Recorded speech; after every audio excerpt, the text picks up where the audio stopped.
Et bonjour à tous. Donc aujourd'hui une petite vidéo pour parler de 3 objets Harry Potter.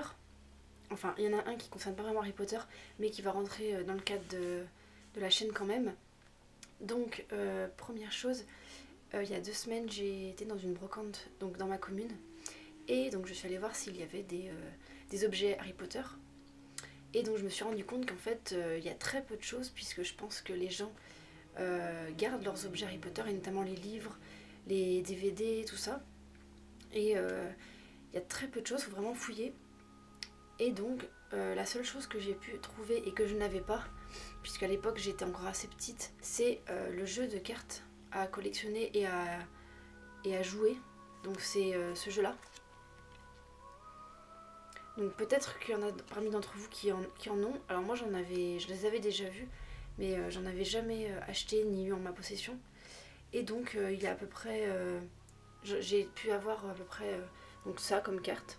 Donc ça représente à peu près, je les ai pas comptées mais ça doit être à peu près une quarantaine ou une cinquantaine de cartes. Et donc j'ai décidé d'essayer de toutes les retrouver puisqu'en fait c'est un jeu à collectionner donc il y a beaucoup plus qu'une cinquantaine de cartes. Donc ce jeu de cartes a été sorti et édité en 2002 il me semble. Ça faisait suite à la sortie de Harry Potter à l'école des sorciers et Harry Potter et la chambre des secrets. Donc le jeu de cartes est basé sur ces 2 films et à partir du 3 ils ont arrêté l'édition de ces cartes. Donc aujourd'hui on peut plus en trouver dans le commerce, on peut seulement les trouver donc ouais, voilà, dans des brocantes ou sur internet pour pouvoir compléter sa collection. Donc voilà, nouvel objet que j'ai dans ma collection, un objet que je n'avais pas encore, donc je suis vraiment plutôt contente. À part ça, dans la brocante j'ai pu trouver, il y a eu quelques tomes 1 qui étaient revendus, donc je pense que c'est soit des doubles ou soit une personne qui n'a pas forcément aimé Harry Potter. Il y avait également le tome 3, mais bon après moi je les ai déjà tous, donc à la limite j'aurais pu trouver sur une autre collection, mais il n'y avait que la collection Folio en poche. Et il y avait aussi une cassette d'Harry Potter et le prisonnier d'Azkaban. Mais pareil, les cassettes, on peut plus tellement les lire maintenant, donc j'ai pas trouvé autre chose. Donc ensuite, 2 autres objets, donc là ça va être 2 livres. Il y a quelques semaines je suis allée à Lyon et je suis allée dans une librairie pour voir un peu ce qu'ils avaient, puisqu'il y a une librairie à Lyon où ils ont vraiment beaucoup de livres et notamment un rayon littérature anglophone. Et donc j'ai trouvé parmi les livres cet exemplaire de Harry Potter et la chambre des secrets, donc en anglais. Donc ça en fait c'est la nouvelle version des poches de Bloomsbury en Angleterre. Et je trouve cette édition vraiment magnifique, donc à terme j'aimerais tous les avoir.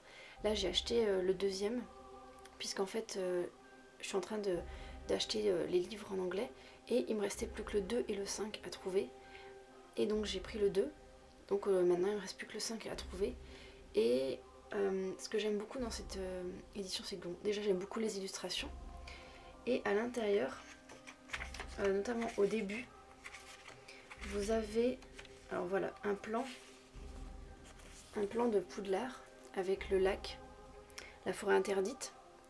Et c'est quelque chose qu'il n'y a pas dans les autres éditions. Et pareil en France, oui en France on n'a pas ça. Et j'ai trouvé ça vraiment sympa de faire un petit dessin du plan au début du livre. Donc voilà, c'était un petit truc que j'aimais bien. Et puis bon voilà, mis à part ça, j'aime beaucoup les illustrations.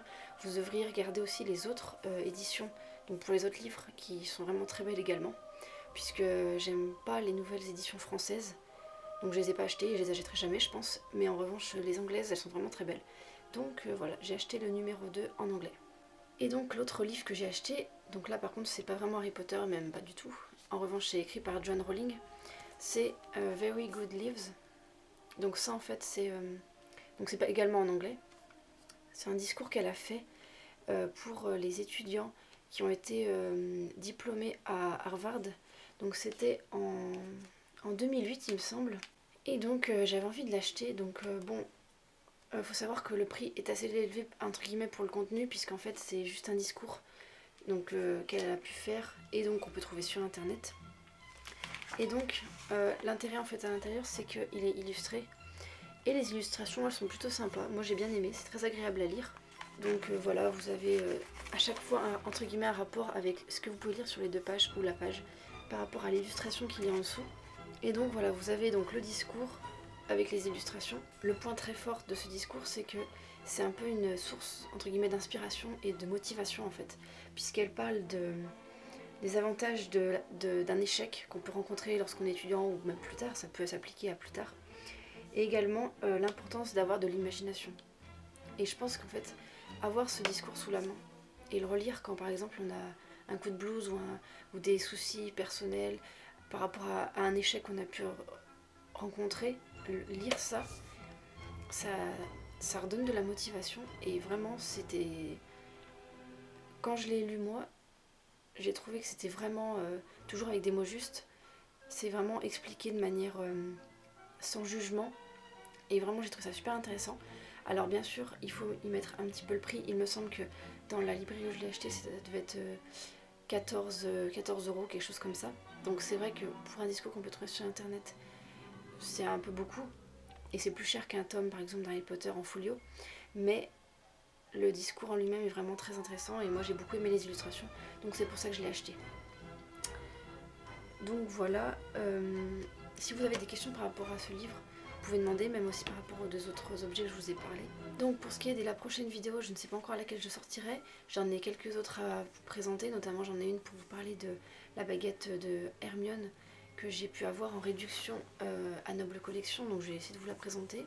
Et je vais essayer de faire une aussi, comme je vous avais promis, sur des personnes qui ont travaillé sur les films Harry Potter. Donc je suis en train de préparer cette vidéo, elle est en cours. J'ai envie de la faire vraiment bien, donc je prends le temps de la faire. Mais elle sortira, ça c'est sûr. J'espère que ça vous a plu, et donc comme je vous ai dit, si vous avez des questions, n'hésitez pas, j'y répondrai. Et encore merci pour toutes les personnes qui regardent les vidéos régulièrement, qui laissent des commentaires ou des j'aime, ça me fait vraiment très plaisir. Et donc sur ce, je vous souhaite une bonne journée et à la prochaine.